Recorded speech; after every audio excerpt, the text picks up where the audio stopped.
Hi friends, இன்றைக்கி வாங்க கடை ஓமப்பொடி ரெசிபி பார்ப்போம். குழந்தைங்களுக்கு ரொம்பவே பிடிக்கும். 2 கப்பு கடலை மாவு, 1 கப் பார்த்திங்கன்னா அரிசி மாவு எடுத்து வச்சுருக்கேன். கொஞ்சம் உப்பு, கொஞ்சம் சோடா உப்பு, கொஞ்சம் ஒரு பட்டர் ஒரு 2 ஸ்பூனுக்கு எடுத்திருக்கேன். மஞ்சத்தூள், அப்புறம் பார்த்திங்கன்னா பெருங்காயத்தூள் எடுத்திருக்கேன். இதோட ஓமம் ஒரு 1 மணி நேரத்துக்கு முன்னாடியே 1 ஸ்பூன் ஊற வச்சுருங்க. சுடுதண்ணியில் ஒரு அரை டம்ளரில் ஊற வச்சுருங்க. அதை நான் காமிக்க மறந்துட்டேன். இப்போ கடலை மாவு, அதுக்கப்புறம் அரிசி மாவு எல்லாத்தையும் நல்லா சலிச்சுட்டு நம்ம எல்லாத்தையும் சேர்த்துப்போம். எல்லாத்தையும் நல்லா சலிச்சாச்சு.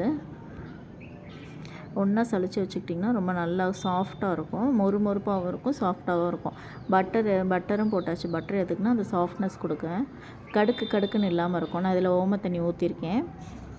இப்போ எல்லாத்தையும் போட்டு நல்லா பிசைஞ்சு இது ஒரு சப்பாத்தி மாவு பதத்துக்கு எடுத்துக்கலாம். மாவு எவ்வளோ சாஃப்டாக இருக்குது பாருங்கள். வீட்டில் கடையில் வாங்கி கொடுக்குறத விட நீங்கள் வீட்டில் செஞ்சிங்கன்னா ரொம்ப டேஸ்ட்டாக இருக்கும். அதே மாதிரி வரும். இந்த அச்சு தான் என்கிட்ட இப்போ வரைக்கும் ஹைதராபாத்தில் இருக்குது.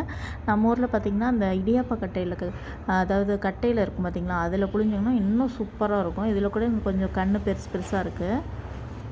இதை நல்லா கையில் கொஞ்சம் அப்பப்போ தண்ணி நினச்சிக்கோங்க. இது ஃபுல்லாக நான் எண்ணெய் தடவி வச்சுருக்கேன். இப்போ நான் புழிஞ்சு காமிக்கிறேன் பாருங்கள்.